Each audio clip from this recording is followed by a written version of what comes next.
ओम नमो भगवते वासुदेवाय। ओम नमो भगवते वासुदेवाय। ओम नमो भगवते वासुदेवाय। ओम अज्ञानतिमिरान्धस्य ज्ञानाञ्जनशलाकया चक्षुरुन्मिलितं येन तस्मै श्रीगुरुवे नमः। श्रीचैतन्यमनोभीष्टं स्थापितं येन भूतले स्वयं रूपा कदा मह्यं ददाति स्वपदान्तिकं। वन्देऽहं श्रीगुरुं श्रीयुतपदकमलं श्रीगुरुं वैष्णवांश्च श्रीरूपं साग्रजातं सगणरघुनाथं विदं तं सजीवं साद्वैतं सावधूतं परिजनसहितं कृष्णचैतन्यदेवं श्रीराधा कृष्णपादान् सगणललिता शिविशाखान्वितं ये कृष्णा करुणा सिन्धो दीनबन्धो जगत्पते गोपेश गोपिका राधा कान्ता तप्त कांचन गौरांगी राधे वृंदावनेषु वृषभानुसुते देवी प्रणमामि हरिप्रिये वाञ्छाकल्पतरुभ्यश्च कृपा सिन्धुभ्यः च पतितानां पावनेभ्यो वैष्णवेभ्यो नमो नमः। नमः ओं विष्णुपादाय कृष्णपृष्ठाय भूतले श्रीमते भक्तिवेदांत स्वामिने नामिने नमस्ते सारस्वती देवे गौरवाणी प्रचारिणे निर्विशेष शून्यवादी पाश्चात्य देशतारिणे जय श्री कृष्ण चैतन्य प्रभु नित्यानंद श्री अद्वैत गदाधर श्रीवासादि गौर भक्त वृंदा हरे कृष्ण कृष्ण कृष्ण हरे हरे हरे राम राम राम हरे हरे। गुरुवे गौरचंद्राय राधिकाय तदालये कृष्णाय कृष्ण भक्ताय तद्भक्ताय नमो नमः। हरे कृष्ण हरि ओम तत्सत। സോ എല്ലാവർക്കും ശ്രീമദ് ഭഗവത്ഗീത ക്ലാസ്സിലേക്ക് സ്വാഗതം. എല്ലാവർക്കും എൻ്റെ വിനീതമായ പ്രണാമം. ഇന്ന് നമ്മൾ ചർച്ച ചെയ്യാൻ പോകുന്നത് ഭഗവത്ഗീത ആസ് ഇറ്റ് ഈസ് 3-ാമത്തെ അധ്യായം 8-ാമത്തെ ശ്ലോകം തൊട്ട്. അല്ലെ 8-ാമത്തെ ശ്ലോകം അല്ലേ? അതെ പ്രഭു, അതെ.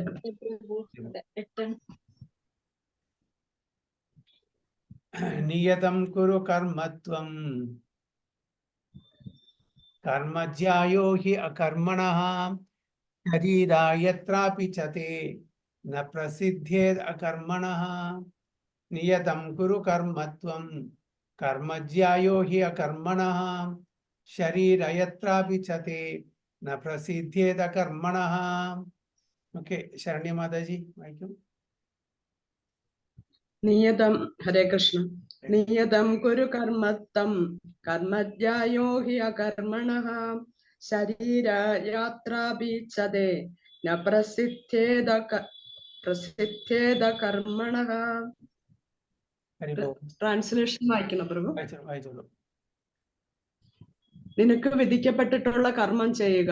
നൈഷ്കർമ്മ്യത്തെക്കാൾ ശ്രേഷ്ഠമാണ് കർമ്മം. കർമ്മം ചെയ്യാതെ സ്വന്തം ശരീരം നിലനിർത്താൻ പോലും ആർക്കും സാധ്യമല്ല.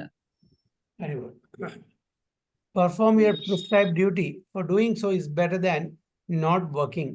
One cannot even maintain one physical body without work. ഭഗവാൻ അർജുനോട് എന്താണ് പറയുന്നത്? നമ്മളുടെ എന്താണോ ധർമ്മം, നമ്മളുടെ കർത്തവ്യം എന്താണോ അത് ചെയ്യാൻ വേണ്ടിയാണ് പറയുന്നത്. അല്ലാണ്ട് നമുക്ക് മിണ്ടാതിരിക്കാൻ പറ്റില്ല. അപ്പൊ അതിന് മുമ്പത്തെ ശ്ലോകത്തിൽ ഭഗവാൻ പറയുന്നത് നമ്മൾ ഫോഴ്സ്ഫുള്ളി നമ്മുടെ ഇന്ദ്രിയങ്ങളെ നമ്മൾ കൺട്രോൾ ചെയ്ത് വെക്കാൻ. പക്ഷെ നമ്മളുടെ മനസ്സെപ്പോഴും ഇന്ദ്രിയങ്ങളിൽ ധ്യാനിച്ചിരിക്കുന്നു. അതൊരു കപടത്തരാണ്. എത്ര കാലം അങ്ങനെ നമുക്ക് അഭിനയിക്കാൻ പറ്റും?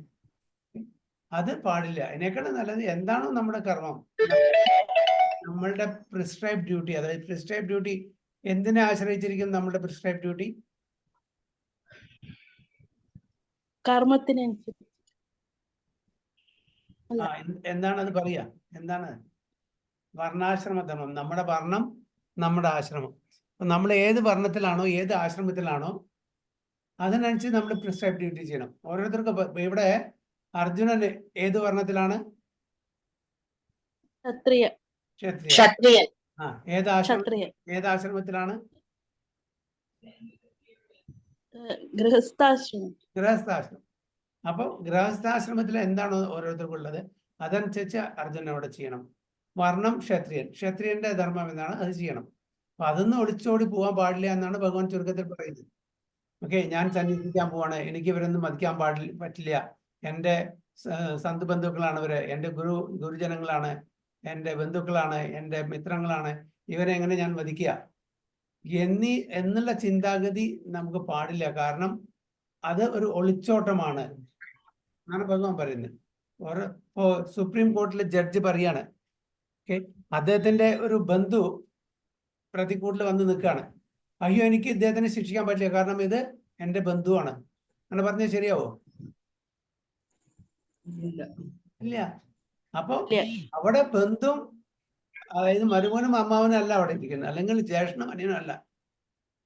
ഓക്കെ, ജ്യേഷ്ഠൻ സുപ്രീം കോടതി ജഡ്ജാണ്, അനിയൻ അവിടെ പ്രതിക്കൂട്ടിൽ നിൽക്കുകയാണ് എന്തെങ്കിലും കുറ്റം ചെയ്തിട്ട്. അപ്പൊ ജ്യേഷ്ഠനും അനിയനും റിലേഷൻ അല്ല അവിടെ ജഡ്ജും പ്രതിയാണ്, അല്ലേ? അപ്പൊ എന്താണോ ജഡ്ജിന്റെ ആ ധർമ്മം അതവിടെ നടത്തണം. ഇവിടെ യുദ്ധക്കളത്തില്, കുരുക്ഷേത്ര യുദ്ധക്കളത്തില് ഇവിടെ ഗുരുനാഥനും അല്ലെങ്കിൽ എന്താ പറയാ ഭീഷ്മ പിതാമഹനും അല്ലെങ്കിൽ കസിൻസും അല്ലെങ്കിൽ ബ്രദർ ഇൻ ലോസും ഒന്നല്ല അവിടെ യുദ്ധം ചെയ്യാൻ വന്നിരിക്കുകയാണ്. അപ്പൊ അവിടെ എന്താണ്, ഒരു പക്ഷത്തെ കൗരവരും മറുപക്ഷത്തെ പാണ്ഡവരാണ്. അവർ രണ്ടുപേരും തമ്മിലുള്ള ഡിസ്പ്യൂട്ട്. അവസാനം പല വിധത്തിലും എല്ലാവരും ശ്രമിച്ചു നോക്കി ഇതിനൊരു കോംപ്രമൈസ് ചെയ്യാൻ വേണ്ടിയിട്ട്, ഒരു ഒത്തുതീർപ്പിലെത്താൻ വേണ്ടിയിട്ട്. അതിന് ദുര്യോധനും പാർട്ടീസും സമ്മതിക്കുന്നില്ല. അവസാനം രക്ഷയില്ലാണ്ട് അത് യുദ്ധത്തിൽ വന്ന് എത്തിയിരിക്കുകയാണ്. അപ്പൊ ആ സമയത്താണ് അർജുനൻ പറയുന്നത് എനിക്ക് യുദ്ധം ചെയ്യാൻ പറ്റില്ല. അതെങ്ങനെ നടക്കില്ല. അപ്പൊ അതുകൊണ്ടാണ് ഭഗവാൻ അർജുനന് പറഞ്ഞ് മനസ്സിലാക്കി കൊടുക്കുന്നത്. ക്ഷത്രിയനാണ്, ക്ഷത്രിയന്റെ ഡ്യൂട്ടി എന്താണ്, ഇതെല്ലാം പറഞ്ഞ് ഓർമ്മിപ്പിച്ച് കൊടുക്കുകയാണ്. എന്താണ് ശരി, എന്താണ് തെറ്റ്. നമ്മൾ വെറുതെ ഒരാളെ ചെന്നിട്ട് നമുക്ക് വധിക്കാൻ പറ്റില്ല, അത് പാടില്ല, അത് പറഞ്ഞിട്ടില്ല. പക്ഷെ ഇവിടെ ഒരു ധർമ്മം എന്താണ്, ഒരു ഹയർ ഡ്യൂട്ടി എന്താണ്, ആ ഹയർ ഡ്യൂട്ടിയുടെ താഴെയാണ് നമ്മളുടെ ബന്ധങ്ങൾ വരുന്നത്. ഞാൻ പറഞ്ഞില്ലേ, കോർട്ടിലെ ജഡ്ജിന്റെ ഒരു ബന്ധുവാണ് അവർ പ്രതിക്കൂട്ടിൽ നിൽക്കുന്നത്. പക്ഷെ അവിടെ ആ റിലേഷൻ, ബോഡ്ലി റിലേഷൻ അല്ല നോക്കണ്ടത്. അവിടെ തൻ്റെ റിലേഷൻ നോക്കാതെ ജഡ്ജ് ആ പ്രതിക്കൂട്ടിൽ നിൽക്കുന്ന വ്യക്തിയെ ശിക്ഷിക്കണം. അഥവാ എന്തെങ്കിലും തെറ്റ് ചെയ്തിട്ടുണ്ടെങ്കിൽ, പാപം ചെയ്തിട്ടുണ്ടെങ്കിൽ, അല്ലേ? അപ്പൊ അതേപോലെ ഇവിടെ ഭഗവാനും അർജുനോടാണ് പറയുന്നത്, പെർഫോം യുവർ പ്രിസ്ക്രൈബ് ഡ്യൂട്ടി. ക്ഷത്രിയൻ എന്ന നിലയ്ക്ക് തൻ്റെ ഡ്യൂട്ടി എന്താണ്, ധർമ്മം കാത്തുരക്ഷിക്കുക. അത് ചെയ്യാൻ, for doing so is better than not working. അത് ചെയ്യുന്നതാണ് നമ്മൾ ഒന്നും ചെയ്യാതിരിക്കുന്നതിനേക്കാളും നല്ലത്. One cannot even maintain one physical body without work. അതായത് നമ്മളുടെ ശരീരത്തിനെ നമ്മൾ പരിപാലിക്കണമെങ്കിൽ, നമ്മൾ മെയിൻറ്റെയിൻ ചെയ്യണമെങ്കിൽ നമ്മൾ ജോലി ചെയ്തേ പറ്റൂ. വെറുതെ ഇരുന്നാൽ നടക്കില്ല. എന്താണ് പർപ്പോട്ടിൽ പ്രഭാത പറയുന്നത് നോക്കാം. There are many pseudo meditators who misrepresents themselves as belonging to high parentage and great professional men who falsely pose that they have sacrificed everything for the sake of advancement in spiritual life. അപ്പൊ എന്താണ് many pseudo മെഡിറ്റേറ്റേഴ്സ്, അതായത് കപട വേഷധാരികൾ ഒരുപാടുണ്ട്. അതായത് പുറമെ saffron ഡ്രസ്സൊക്കെ ഇട്ട് ഉള്ളില് അവരെ ഇന്ദ്രിയ തൃപ്തിക്ക് വേണ്ടി, ഇന്ദ്രിയ ഭോഗത്തിന് വേണ്ടി ശ്രമിക്കുന്നതാണ്. ഇതെല്ലാം പ്രിറ്റൻഡേഴ്സ് ആണ്, എല്ലാം അഭിനയിക്കുന്ന ആൾക്കാരാണ്. ശരിക്കും അങ്ങനെ അവര് യാതൊരു വിധത്തിലുള്ള റിനൻസിയൻസും അല്ല. അവര് ഒരുപാട് ആസക്തിയുണ്ട് ഇന്ദ്രിയ വിഷയങ്ങളിൽ. അപ്പൊ അങ്ങനത്തെ ആൾക്കാരെ വെറുതെ അഭിനയിക്കൊണ്ട് യാതൊരു കാര്യമില്ല എന്ന് പറയുന്നത്. അവരെല്ലാം ഹൈ പാരന്റേജ്, വലിയ കുലത്തിൽ ജനിച്ച ആൾക്കാരായിരിക്കും, പ്രൊഫഷണൽ ആയിരിക്കും. പക്ഷെ അവര് അഭിനയിക്കുകയാണ്, ഞാൻ എല്ലാം സാക്രിഫൈസ് ചെയ്തു, എനിക്കൊന്നും വേണ്ട, ഞാനൊരു സന്യാസിയാണ്, ഞാനൊരു സാധുവാണ്, അങ്ങനെല്ലാം പറഞ്ഞിട്ട് നടക്കുന്ന ആൾക്കാരുണ്ടായിരിക്കും. എന്തിനാ സ്പിരിച്വൽ ലൈഫിന്റെ പേരും പറഞ്ഞിട്ട്, ആധ്യാത്മിക ജീവിതത്തിന്റെ പേരും പറഞ്ഞിട്ട് അങ്ങനെ കപടം നടിക്കുന്ന ആൾക്കാർ ഒരുപാടുണ്ടായിരിക്കും. Lord Krishna did not want Arjuna to become a pretender.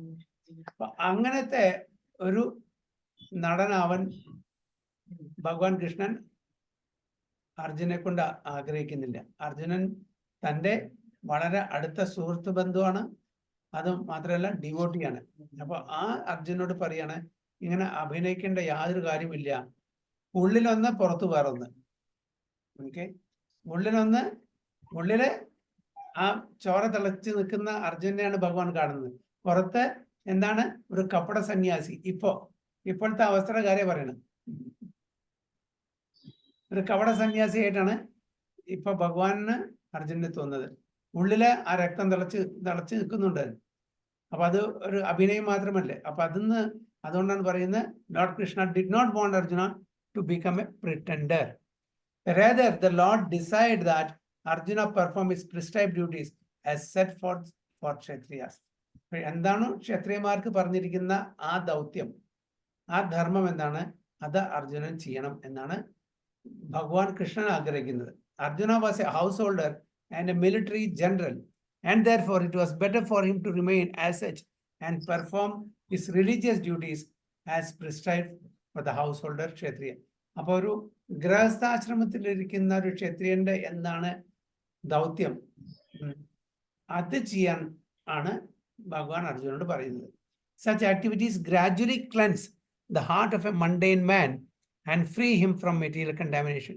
അപ്പൊ അങ്ങനെ ചെയ്യുമ്പോൾ നമ്മൾ വർണ്ണാശ്രമത്തിൽ, ഏത് വർണ്ണത്തിലാണ്, ഏത് ആശ്രമത്തിലാണ്, അതനുസരിച്ച് നമ്മളുടെ കർമ്മം ചെയ്യുമ്പോൾ പതുക്കെ സ്ലോലി ആൻഡ് ഗ്രാജുവലി നമ്മളുടെ ആ കൽമശങ്ങളെല്ലാം മാറ്റി നമ്മൾ പ്യൂരിഫൈ ചെയ്യും.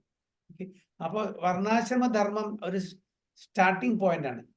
അത് നമ്മളെ പതുക്കെ ശുദ്ധീകരിക്കും, എന്നിട്ട് ഒരു ശുദ്ധഭക്തനാക്കും. അപ്പോൾ വർണ്ണാശ്രമ ധർമ്മം എന്ന് പറഞ്ഞാൽ അത് മെറ്റീരിയലാണ്, അത് സ്പിരിച്വൽ അല്ല. പക്ഷെ അത് ആത്മീയ തലത്തിലേക്ക് നമ്മളെ ഉയർത്താൻ സഹായിക്കുന്ന ഒരു പ്രോസസ്സാണെന്ന് മാത്രം. അപ്പൊ ഞാൻ നല്ലൊരു ക്ഷത്രിയനാണ്, ഞാൻ നല്ലൊരു ഗൃഹസ്ഥനാണ്, യെസ്, അത് നമുക്ക് വളരെ ഉതകുന്ന ഒരു സ്റ്റേജാണ്. എന്തിലേക്ക്? ഒരു ശുദ്ധഭക്തനാവാനുള്ള ഒരു സ്റ്റേജാണ് മാത്രം. അതാണ് പറയുന്നത്, Arjuna was A house holder and military general, and therefore it was better for him to remain as such and perform his religious duties as prescribed for the householder kshatriya. Householder kshatriya. Such activities gradually cleanse the heart of a mundane man and free him from material contamination. So-called renunciation for the purpose of maintenance is never approved by the Lord, nor by any religious scripture. അപ്പോൾ ഒരു നമ്മളുടെ ഗുണം എന്താണ്, okay, ആ ഗുണത്തിന് നമ്മൾ വർത്തിക്കണം, നമ്മൾ പ്രവർത്തി ചെയ്യണം. അല്ലാണ്ട് ഗുണം ഒന്ന്, ഓക്കെ, പക്ഷെ നമ്മൾ പ്രവൃത്തി ചെയ്യാൻ ആഗ്രഹിക്കുന്ന വേറൊന്ന്, അങ്ങനെ നടക്കില്ല. ക്ഷത്രിയന്റെ ഗുണമാണ് അർജുനുള്ളത്. പക്ഷെ അർജുനൻ പറയുന്നത് എനിക്കത് ചെയ്യാൻ പറ്റില്ല, ഞാൻ സന്യാസം എടുക്കാൻ പോവാണ്. അതൊരു ഫാൾസ് പ്രിട്ടൻഷൻ ആണ്. യുദ്ധകളത്തിൽ നിന്ന് ഓടിപ്പോകാനുള്ള ഒരു മാർഗം മാത്രമാണ്. കാണിച്ചാൽ ആ താൽക്കാലികമായിട്ട് അർജുനന് വന്ന ഒരു എമോഷണൽ സിറ്റുവേഷൻ കാരണമാണ് അർജുനൻ അങ്ങനെ തീരുമാനിക്കുന്നത്. അപ്പൊ അതിനെ ഭഗവാൻ കൃഷ്ണൻ കണ്ടം ചെയ്യാണ്. അത് മാത്രമല്ല, അർജുനനെ ആ തലത്തിൽ നിന്നും ഉയർന്ന തലത്തിലേക്ക് കൊണ്ടുവരികയാണ് ചെയ്യുന്നത്. After all, one has to maintain one's body and soul together by some work. Work should not be given up capriciously without purification of materialistic propensities. Anyone who is in the material world is certainly possessed of the impure propensity for lording it over material nature, or in other words, for sense gratification. അപ്പോൾ ഏതൊരു വ്യക്തിക്കും, ഈ ഭൗതിക ലോകത്തിലുള്ള ഏതൊരു വ്യക്തിക്കും തീർച്ചയായിട്ടും എന്താണ് പറയുന്നത്, ഒരു പ്രൊപ്പൻസിറ്റി ഉണ്ടാവും, ഒരു പ്രൊക്ലിവിറ്റി ഉണ്ടായിരിക്കും, ഒരു ടെൻഡൻസി ഉണ്ടായിരിക്കും. എന്തിനാ? To lord it over the material nature. അതായത് ഈ പ്രകൃതിയെ എക്സ്പ്ലോയിറ്റ് ചെയ്തിട്ട് തൻ്റെ ഇന്ദ്രിയങ്ങളെ ആസ്വദിക്കാനുണ്ട്. ഇന്ദ്രിയ ഭോഗത്തിനുള്ള ഒരു പ്രൊക്ലിവിറ്റി അല്ലെങ്കിൽ ഒരു ടെൻഡൻസി ഉണ്ടായിരിക്കും ഏതൊരു വ്യക്തിക്കും. നമ്മളെല്ലാം ഭൗതിക ലോകത്തിലാണ്. ഓക്കെ, നമുക്ക് ഇഷ്ടപ്പെട്ടുള്ള നല്ലൊരു ഭക്ഷണം നമ്മുടെ മുമ്പിൽ കൊടന്നു വെച്ചാൽ നമ്മൾ എന്താ ചെയ്യാ? ഏറ്റവും ഇഷ്ടപ്പെട്ടുള്ള ഒരു ഭക്ഷണം നമ്മുടെ മുമ്പിൽ കൊടന്നു വെച്ചാൽ, ഒരു പ്ലേറ്റില് കൊടന്നു വെച്ചാൽ നമ്മൾ എന്താ ചെയ്യാ? എനിക്ക് വേണ്ട പറഞ്ഞിട്ട് അവിടുന്ന് പോവോ? ഇല്ല, നമുക്ക് കഴിക്കാനുള്ള ടെൻഡൻസി ഉണ്ട്. എന്നുവെച്ചാൽ നമ്മുടെ ഇന്ദ്രിയങ്ങൾ അത്രയും എന്താണ് ആസക്തി ഉണ്ട് ഇന്ദ്രിയ ഭോഗത്തിന്. അതേപോലെ അപ്പൊ ഈ മെറ്റീരിയൽസിക് പ്രൊപ്പൻസിറ്റി നമ്മൾ എത്രത്തോളം കാലം ഭൗതിക ലോകത്തിനുണ്ടോ അത്രത്തോളം കാലം ഉണ്ടായിരിക്കും. അപ്പൊ അതിനെ ക്ലെൻസ് ചെയ്യാണ്ട് നമ്മള് അതൊന്ന് ഓടാൻ പറ്റില്ല. അപ്പൊ നമ്മള് അതിന് റെഡിയല്ല. ഇതേപോലെ ആ പക്വതയിലേക്ക് വന്നിട്ടില്ല. ഓക്കെ, അതിനുള്ള ഒരു കൺട്രോളിങ് പവർ. ആ കൺട്രോളിങ് പവർ വേണമെങ്കിൽ നമുക്ക് എന്താണ്, നമ്മൾ ഹയർ ടേസ്റ്റില് നമ്മളുടെ ഇന്ദ്രിയങ്ങളെ എൻഗേജ് ചെയ്യണം. അല്ലാണ്ട് അതാണ് നേരത്തെ ശ്ലോകത്തിൽ പറഞ്ഞത്, നമ്മളുടെ ഇന്ദ്രിയങ്ങളെ നമ്മൾ കൺട്രോൾ ചെയ്താൽ മാത്രം പോരാ, നമ്മളുടെ ആ ഇന്ദ്രിയങ്ങളെ ഇന്ദ്രിയ വിഷയങ്ങളിൽ നിന്ന് വിഡ്രോ ചെയ്യണം. എന്നിട്ട് നമ്മൾ ഹയർ ടേസ്റ്റ് ആയിട്ടുള്ള ഭഗവാന്റെ ഇന്ദ്രിയങ്ങൾക്ക് എന്താണോ ആവശ്യം അങ്ങനത്തെ സേവയിൽ നമ്മൾ നിയുക്തമാകണം. എന്നാൽ മാത്രമേ നമ്മൾ ആ തലത്തിലേക്ക് വരുള്ളൂ. അല്ലാണ്ട് വെറുതെ ഒരു 50% ചെയ്ത കാര്യമില്ല. യെസ്, ഇന്ദ്രിയങ്ങളെ നമ്മൾ കൺട്രോൾ ചെയ്യണം.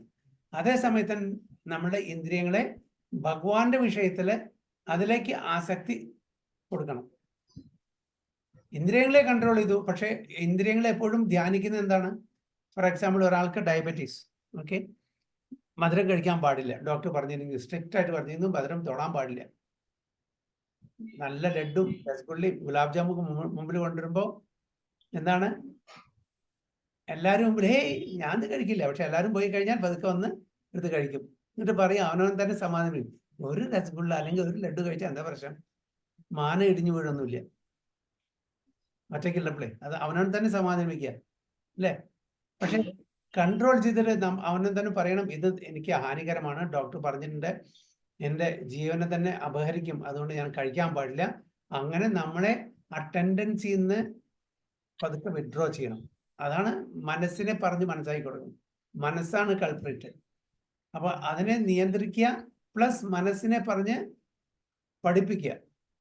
ഇത് തെറ്റാണ്, ചെയ്യാൻ പാടില്ല, കഴിക്കാൻ പാടില്ല, ഇത് ഹാനികരമാണ്, തൻ്റെ ഹെൽത്തിനെ അഡ്വേഴ്സ് ആയിട്ട് എഫക്റ്റ് ചെയ്യും എന്നുള്ള കാര്യങ്ങളൊക്കെ മനസ്സിലെ പറഞ്ഞ് മനസ്സിലാക്കിയിട്ട് അത് തീർച്ചയായിട്ടും ഏത് സാഹചര്യത്തിലും ഞാൻ കഴിക്കില്ല എന്നുള്ള തീരുമാനം എടുക്കാനുള്ള ശക്തി വേണം.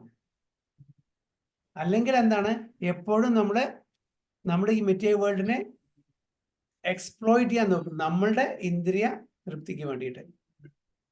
അതാണ് ഇവിടെ പറയുന്നത്. Or in other words for sense gratification, നമ്മുടെ ഇന്ദ്രിയ തൃപ്തിക്ക് വേണ്ടിയിട്ട്. Such polluted propensities have to be cleared. അത് എങ്ങനെ ക്ലിയർ ചെയ്യാൻ പറ്റും? ഓക്കെ, അതിന് എന്തെല്ലാം മാർഗങ്ങളുണ്ട്? ആർക്കെങ്കിലും പറയാൻ പറ്റും? നമ്മളുടെ അങ്ങനെ പൊല്യൂട്ടഡ് പ്രൊപ്പൻസിറ്റീസ് പറഞ്ഞാൽ അതായത് ഇന്ദ്രിയ ഭോഗത്തിലുള്ള ആ ഒരു ടെൻഡൻസി, ആ ഒരു പ്രൊപ്പൻസിറ്റി, അതിന്ന് നമുക്ക് എങ്ങനെ പിന്മാറാൻ പറ്റും? എന്തൊക്കെ ആക്ഷൻസ് കൊണ്ട് നമുക്ക് ചെയ്യാൻ പറ്റും? എങ്ങനെ അതിനെ പറ്റും? കൃഷ്ണാവബോധർക്ക് അതെല്ലാം ഇന്ദ്രിയ നിയന്ത്രണം സാധിക്കും. ഓക്കെ, കൃഷ്ണാവബോധത്തിൽ വന്നാൽ ഇന്ദ്രിയങ്ങളെ നമുക്ക് കൺട്രോൾ ചെയ്യാൻ പറ്റും. ആ കൃഷ്ണാവബോധത്തിൽ വന്ന ശേഷം നമ്മൾ എന്തെല്ലാം കാര്യങ്ങൾ ചെയ്യണം?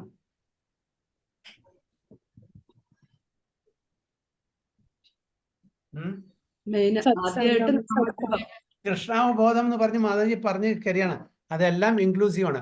പക്ഷെ അതൊരു ബ്രോഡായിട്ടുള്ളൊരു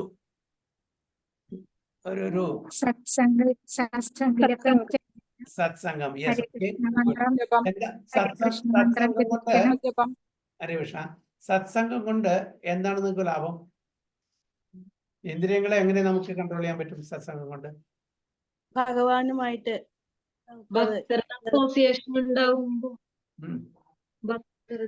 ഓക്കെ, പറയൂ. ആ മതി, ശരിയാണ്. അസോസിയേഷൻ ഉണ്ടാവുമ്പോ കൂടുതൽ ഭഗവാന്റെ കാര്യങ്ങൾ അറിയില്ലേ നമ്മള്. ഓക്കെ, നമ്മളിൽ മാറ്റം വരും. ഓക്കെ, ഭഗവാന്റെ കാര്യങ്ങൾ അറിഞ്ഞാൽ നമ്മുടെ സ്വഭാവം മാറുമോ? ഭഗവത് പ്രസാദമൊക്കെ കഴിക്കുക, ഭഗവാന് നിവേദ്യ പ്രസാദം കഴിക്കുക, അങ്ങനത്തെ കഴിക്കുമ്പോ ഹരേ കൃഷ്ണ മന്ത്രം ജപിക്കുക, ജപം, ശ്രവണം, കീർത്തനം, പാദസേവനം, അതെല്ലാം ചെയ്ത് കഴിഞ്ഞാൽ നമ്മൾ കുറെ കൂടി കൃഷ്ണന്റെ കാര്യങ്ങൾ അറിഞ്ഞു കഴിഞ്ഞു കഴിഞ്ഞാൽ നമുക്ക് അങ്ങനെയുള്ള ഭക്ഷണ പദാർത്ഥങ്ങൾ വർദ്ധിക്കാനുള്ള ഒരു ടെൻഡൻസി വരുമല്ലോ. എല്ലാം പറഞ്ഞ് ശരിയാണ്. ഓക്കെ, അപ്പൊ നമ്മള് സത്സംഗം, മാതാജി പറഞ്ഞു സത്സംഗം ചെയ്യുമ്പോൾ എന്താണ് സത്സംഗം എന്ന് പറഞ്ഞാൽ? ഭഗവാന്റെ ഭക്തരായിട്ടുള്ള സംഘം ചേരുക. ഇപ്പൊ ഭഗവാന്റെ ഭക്തരായിട്ടുള്ള സംഘം ചേരുമ്പോൾ ഇപ്പൊ എനിക്ക് അതിനുള്ള ക്വാളിറ്റി ഇല്ലെങ്കിലും കൂടിയിട്ട്, ഫോർ എക്സാമ്പിൾ നമ്മൾ എപ്പോഴും പറയുന്നതാണ്, ഒരു ഇരുമ്പ് കഷ്ണത്തെ കുറേ നേരം നമ്മൾ അഗ്നിയിലിട്ടാൽ എന്തായിരിക്കും? ഇരുമ്പ് കഷ്ണം എന്താവും? ആ അഗ്നിയുടെ തീന്റെ ക്വാളിറ്റി അതിന് കിട്ടും. ചുട്ടുപഴുത്ത് അഗ്നിക്ക് സമാനമായിട്ടുള്ള ക്വാളിറ്റി അതിനുണ്ടായിരിക്കും അല്ലെ? അതും തീയായിട്ട് മാറും. അതേപോലെ എനിക്ക് എത്ര തന്നെ ബാഡ് ക്വാളിറ്റീസ് ഉണ്ടെങ്കിലും ശരി, സത്സംഗം നല്ല ഭക്തന്മാരുടെ ആ സംഘത്തിൽ വരുമ്പോൾ എൻ്റെ ആ ചീത്ത ഗുണങ്ങളെല്ലാം മാറിയിട്ട് അവരുടെ ആ നല്ല ഗുണത്തിനെ ഞാൻ ഇൻവൈബ് ചെയ്യും പതുക്കെ പതുക്കെ. ഓക്കെ, അപ്പൊ എന്താണ്? അപ്പൊ അവിടെ പ്രിൻസിപ്പിൾസ്, കുറെ ആദർശങ്ങളുണ്ട്. എന്ത് ശരി, എന്ത് തെറ്റ്, എന്ത് ചെയ്യണം, എന്ത് ചെയ്യാൻ പാടില്ല. ഓക്കെ, ഇതിലെല്ലാം കാര്യങ്ങളും നമ്മൾ അവരെ കണ്ടുപിടിക്കും. അവരെ നമ്മൾ റോൾ മോഡലാക്കിയിട്ട് യെസ്, എത്ര നല്ല ആൾക്കാരാണ്, എനിക്കും അതുപോലെ ആവണം എന്നുള്ള ആഗ്രഹം നമുക്കുണ്ടാവും. പിന്നെ അവരുടെ ഇൻസ്പിറേഷൻ, അവർ നമ്മളെ ഇൻസ്പയർ ചെയ്യും. അവർ നമ്മളെ വളരെ സ്നേഹത്തോട് കൂടിയിട്ട് നമ്മളെ പറഞ്ഞ് മനസ്സിലാക്കി തരും.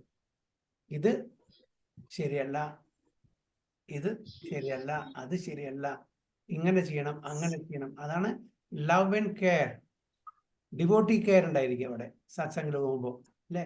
അപ്പൊ നമ്മളുടെ ഹാബിറ്റ്സ്, നമ്മളുടെ ക്യാരക്ടർ, ഇതെല്ലാം പ്യൂരിഫൈ ചെയ്യപ്പെടുന്നു.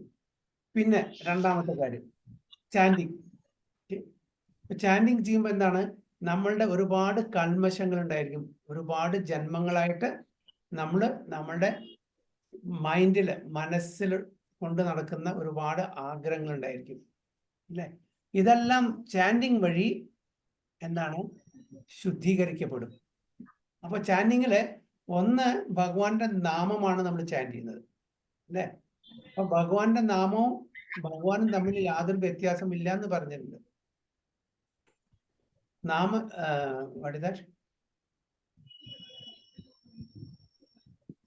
നാമചിന്താമണി കൃഷ്ണ ചൈതന്യ രസ വിഗ്രഹ പൂർണ്ണശുദ്ധോ നിത്യമുക്തോ അഭിന്നത്വം നാമനാമിനോ. അഭിന്നത്വം നാമനാമിനോ, അഭിന്നമാണ് നാമം നാമി. ഭഗവാന്റെ നാമം ചിന്താമണിയാണ്. നാമനാമി എന്ന് പറഞ്ഞാൽ, നാമം എന്ന് പറഞ്ഞാൽ ഭഗവാന്റെ ഹോളി നെയിംസ്, നാമി എന്ന് പറഞ്ഞാൽ ഭഗവാൻ. ഇത് രണ്ടും ഐഡന്റിക്കലാണ് അല്ലെ? അപ്പൊ നമ്മൾ ഭഗവാന്റെ നാമം ജപിക്കുമ്പോൾ ഭഗവാനായിട്ട് നേരിട്ട് നമ്മൾ ഇടപഴകുന്ന പോലെയാണ്, സംസാരിക്കുന്ന പോലെയാണ്. കലികാലെ നാമരൂപേ കൃഷ്ണ അവതാരം എന്ന് പറഞ്ഞിരിക്കുന്നത്. കലികാലത്തിൽ ആക്ച്വലി ഭഗവാന്റെ അവതാരം ഇല്ല, ഭഗവാൻ അവതരിക്കുന്ന നാമരൂപത്തിലാണ്. അപ്പൊ ആ നാമം ജപിക്കുമ്പോൾ നമുക്ക് ഭഗവാന്റെ അനുഗ്രഹം കിട്ടും, ഭഗവാന്റെ മേഴ്സി കിട്ടും. അങ്ങനെ നമ്മളുടെ ആ കൽമശങ്ങളെല്ലാം പതുക്കെ പതുക്കെ നമ്മളുടെ ആ നാമം ജപിക്കുന്നതിന്റെ ഇന്റൻസിറ്റിയും സിൻസിയറിറ്റിയും ആ ക്വാളിറ്റിയും അനുസരിച്ച് നമ്മളുടെ കൽമശങ്ങളെല്ലാം പതുക്കെ പതുക്കെ പതുക്കെ പതുക്കെ കുറഞ്ഞു കുറഞ്ഞു വരും. അങ്ങനെ ഒരു ദിവസം നമ്മള് ശുദ്ധനാമത്തിലെത്തും. ആദ്യമൊക്കെ നാമ അപരാധത്തിലായിരിക്കും നമ്മൾ ചാൻറ്റ് ചെയ്യുന്നത്, അപരാധങ്ങൾ ചെയ്യുന്നുണ്ടാവും അറിഞ്ഞോ അറിയാതെ. പിന്നെ നാമാഭാസം, ക്ലിയറിംഗ് സ്റ്റേജ്, അത് കഴിഞ്ഞാൽ ശുദ്ധനാമം, അവൻ നാമജപം. പിന്നെ മാതാജിമാർ പറഞ്ഞു ശ്രവണം, കീർത്തനം, വിഷ്ണു സ്മരണം, പാദസേവനം, അർച്ചനം, വന്ദനം, ദാസ്യം, സഖ്യം, ആത്മനിവേദനം.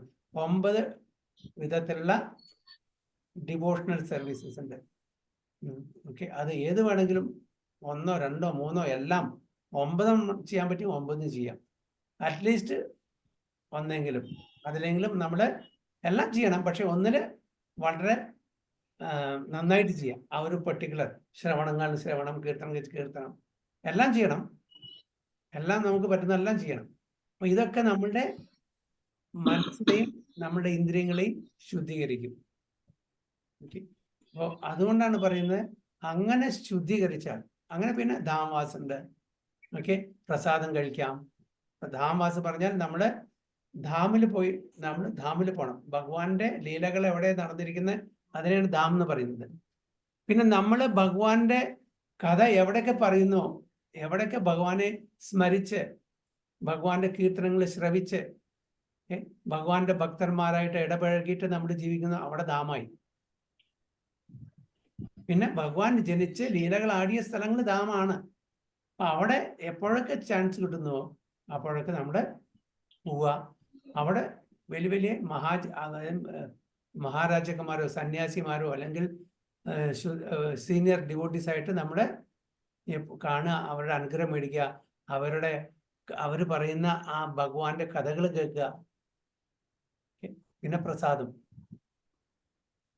നമ്മള് പ്രസാദം കഴിക്കണം.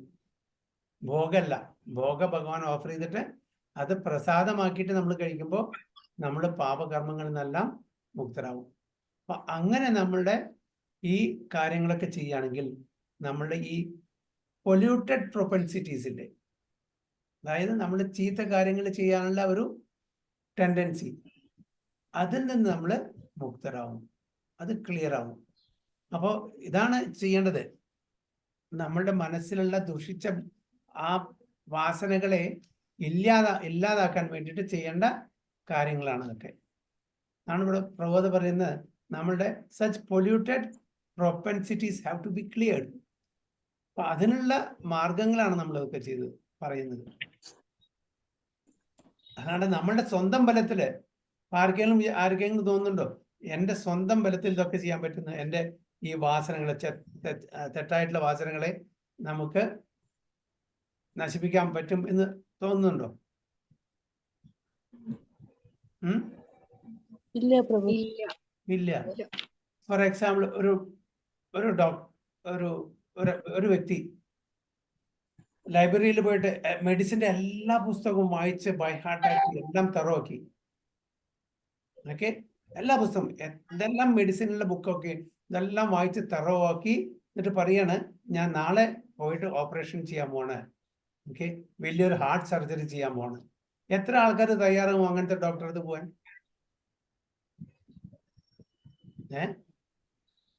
ആരും പോയില്ല. പക്ഷെ അയാൾക്ക് നല്ലോണം എല്ലാം പഠിച്ച് എല്ലാം ബൈ ഹാർട്ടാണ്, എല്ലാം അറിയാം. പോവില്ല.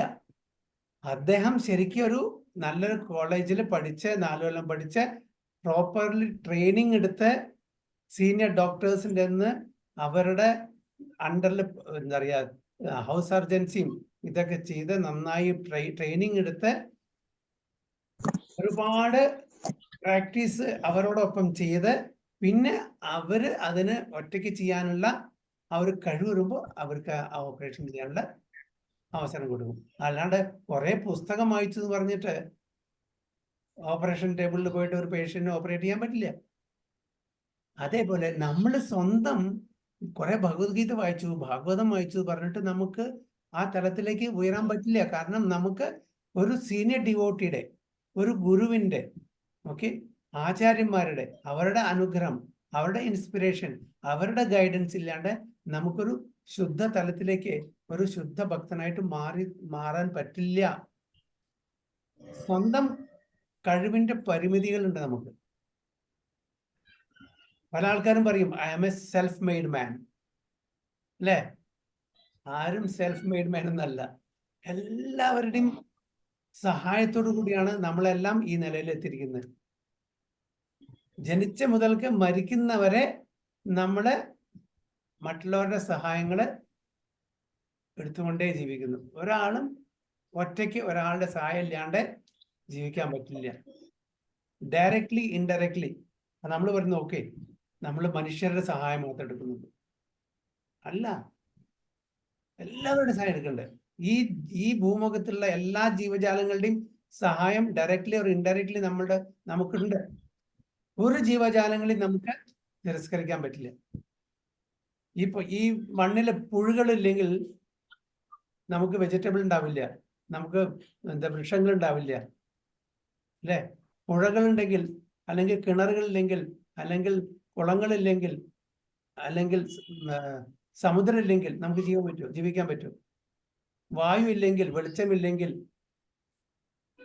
നമുക്ക് ജീവിക്കാൻ പറ്റും. അപ്പൊ നമ്മൾ പറയും എനിക്ക് ആരെയും ഒന്നും ഡിപ്പെൻഡ് ചെയ്യണ്ട. അപ്പൊ നമ്മൾ we take it for granted. ഒരു നിമിഷം ആ എയർ ഓക്സിജൻ പിടിച്ചു നിർത്തിയാൽ മതി, നമ്മൾ ജീവിക്കാൻ പറ്റും? ജീവിക്കാൻ പറ്റില്ല. അപ്പൊ നമ്മൾ ഇൻഡിപെൻഡന്റ് അല്ല. അപ്പൊ നമ്മൾക്ക് സ്വന്തമായിട്ട് ഒന്നും ചെയ്യാൻ പറ്റില്ല. നമ്മളുടെ പരോപകാരാർത്ഥം ഇതം ശരീരം എന്നാ പറഞ്ഞിരിക്കുന്നത്. നമ്മളുടെ ശരീരം പരോപകാരത്തിന് വേണ്ടിയിട്ടാണ്. നമ്മളുടെ ഗ്രന്ഥങ്ങൾ അതാണ് പറയുന്നത്. വെറും നമ്മൾ മാത്രം ആസ്വദിക്കാനല്ല അത്. ഞാൻ മറ്റുള്ളവർ സഹായിക്കുന്നു, മറ്റുള്ളവർ എന്നെ സഹായിക്കുന്നു, ഓരോ ജീവജാലങ്ങളും. അപ്പൊ എല്ലാവർക്കും അവരുടേതായിട്ടുള്ള ഓരോ ഓരോ സ്റ്റാറ്റസ് ഉണ്ട്,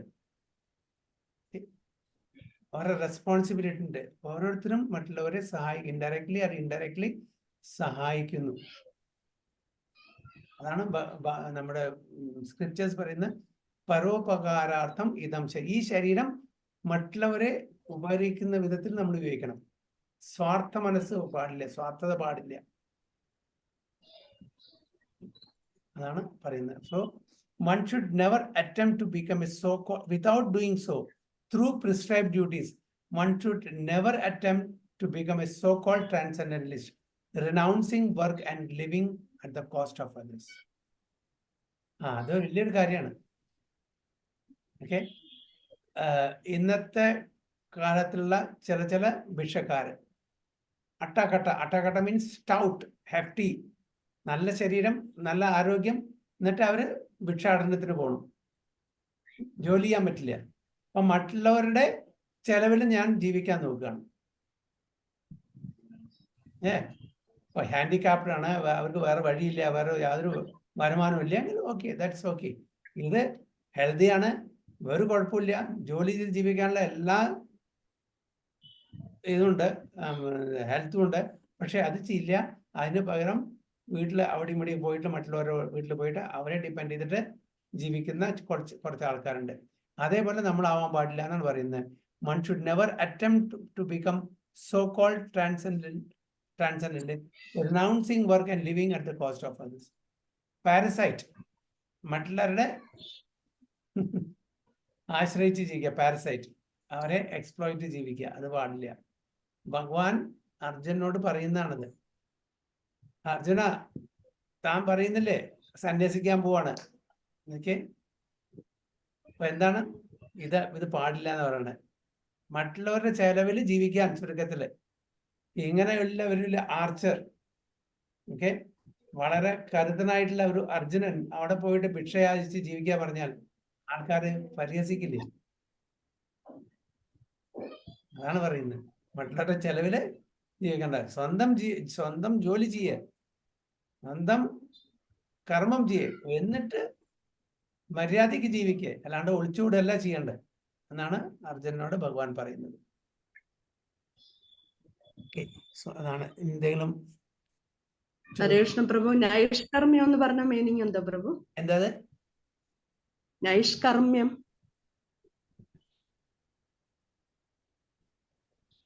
അത് ട്രാൻസ്ലേഷനിൽ പറയണില്ലേ, നിനക്ക് വിധിക്കപ്പെട്ടിട്ടുള്ള കർമ്മം ചെയ്യുക, ശ്രേഷ്ഠമാണ് കർമ്മം. കർമ്മം ചെയ്യാതിരിക്കുക എന്നുള്ളത് തന്നെ. എവിടെ, ഇതിലാണ്, ശ്ലോകത്തിലാണോ? ട്രാൻസ്ലേഷനിൽ കൊടുത്തിരിക്കുന്നത്. One cannot even maintain one physical without നൈഷ്കർമ്മ്യം പറഞ്ഞാൽ ജോലി ചെയ്യാതിരിക്കുക, കർമ്മം ത്യജിക്കുക. അത് ശരി, ഓക്കെ പ്രഭു, താങ്ക് യു. ജോലി ചെയ്യാതെ നമുക്ക് ജീവിക്കാൻ പറ്റില്ല, അതാണ് ഭഗവാൻ പറയുന്നത്. അത് വിതൗട്ട് വർക്ക്. നമ്മളുടെ ബോഡിയെ മെയിൻറ്റെയിൻ ചെയ്യണമെങ്കിൽ നമ്മൾ ജോലി ചെയ്തേ പറ്റൂ. വേറെന്തെങ്കിലും? ഒരു ശ്ലോകം പറഞ്ഞില്ലേ ഹരേ കൃഷ്ണ പ്രഭു, കലികാലേ നാമരൂപേ കൃഷ്ണാവതാര, കലികാലേ നാമരൂപേ കൃഷ്ണ അവതാര.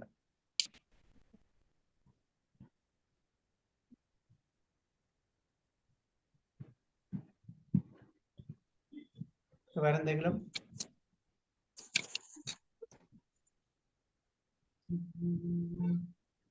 ഇല്ലെങ്കിൽ അടുത്ത ശ്ലോകത്തിലേക്ക് പോകാം. 9. യജ്ഞാർത്ഥാത് കർമ്മണോന്യത്ര ലോകോയം കർമ്മ ബന്ധന തദർത്ഥം കർമ്മ കൗന്തേയ മുക്തസംഗ സമാചര. യജ്ഞാർത്ഥാത് കർമ്മണോന്യത്ര ലോകോയം കർമ്മ ബന്ധന തദർത്ഥം കർമ്മ കൗന്തേയ മുക്തസംഗ സമാചര. നിജി മാതാജി. ഹരേ കൃഷ്ണ. യജ്ഞാർത്ഥാത് കർമ്മണോന്യത്ര ലോകോയം കർമ്മ ബന്ധന തദർത്ഥം കർമ്മ കൗന്ദേയ മുക്തസംഗ സമാചര. Very good. ശ്രീദേവി മാതാജി അതിന്റെ ട്രാൻസ്ലേഷൻ വായിക്കും. ഹരേ കൃഷ്ണ. കൃഷ്ണ. കർമ്മം വിഷ്ണുവിനായുള്ള യജ്ഞമെന്ന നിലയിൽ അനുഷ്ഠിക്കേണ്ടതാണ്. അല്ലെങ്കിൽ അത് മനുഷ്യനെ ഭൗതിക ലോകത്തോട് കൂടുതൽ ബന്ധിക്കുകയേയുള്ളൂ. കുന്തിപുത്ര, നിന്റെ നിർദ്ദിഷ്ട കർമ്മങ്ങളെ ഭഗവാന്റെ സംതൃപ്തിക്കായി നിർവഹിക്കൂ. അങ്ങനെ ചെയ്താൽ നിനക്ക് എന്നെന്നും ബന്ധമുക്തനായിരിക്കാം. Hare Krishna. Very good. Okay. എന്താണ് പറയുന്നത് വെച്ചാൽ ഭഗവാൻ വളരെ ബ്യൂട്ടിഫുൾ ആയിട്ടുള്ള ഒരു ഇൻസ്ട്രക്ഷൻ ആണ് നമുക്ക് എല്ലാവർക്കും തരുന്നത്. യജ്ഞം, നമ്മൾ യജ്ഞം ചെയ്യണം. നമ്മുടെ കർമ്മങ്ങളെല്ലാം യജ്ഞമായിട്ട് മാറണം. എന്താണ് യജ്ഞം? നമ്മൾ യജ്ഞം ചെയ്യുന്നുണ്ട്. ആരെ പ്രീതിപ്പെടുത്താൻ വേണ്ടിയിട്ടാണ് യജ്ഞം ചെയ്യുന്നത്? പല ആൾക്കാരും ഈ വാക്ക് കേട്ടിട്ടുണ്ടാവും, കണ്ടിട്ടുണ്ടാവും യജ്ഞം ചെയ്യുന്നത്, കേട്ടിട്ടുണ്ടാവും, അല്ലേ? പക്ഷെ എന്താണ് യജ്ഞം? യജ്ഞത്തിന്റെ ഉദ്ദേശം എന്താണ്? എന്താണ് നമ്മൾ യജ്ഞം ചെയ്യുന്നത്? ഭഗവാനെ പ്രീതിപ്പെടുത്തണം. എല്ലാ യജ്ഞങ്ങളും ഭഗവാന് വേണ്ടിയിട്ടുള്ളതാണ്. എല്ലാ യജ്ഞങ്ങളും ആരെ പ്രീതിപ്പെടുത്താൻ വേണ്ടിയിട്ടാണ്? ഭഗവാൻ. അല്ലേ? പക്ഷേ നമ്മൾ കുറെ യജ്ഞങ്ങളോട് കേൾക്കുന്നുണ്ട്. ഭഗവാനെ പ്രീതിപ്പെടുത്തുന്ന ഒരു സൈഡില് ഓക്കെ, നമ്മളുടെ ഭൗതിക തലത്തിലുള്ള ആഗ്രഹങ്ങളെ സഫലീകരിക്കാൻ വേണ്ടിയിട്ടാണ് നമ്മൾ യജ്ഞം ചെയ്യുന്നത്. തീർച്ചയായിട്ടും ആ യജ്ഞം ചെയ്യുന്നത് ഭഗവാന് വേണ്ടിയിട്ടാണ്. ഭഗവാനെ പ്രീതി അല്ലെങ്കിൽ അന്യ ദേവതമാരെ ചെയ്യുന്നുണ്ട്. അതാണ് നമ്മുടെ ഉദ്ദേശിക്കുന്നത്.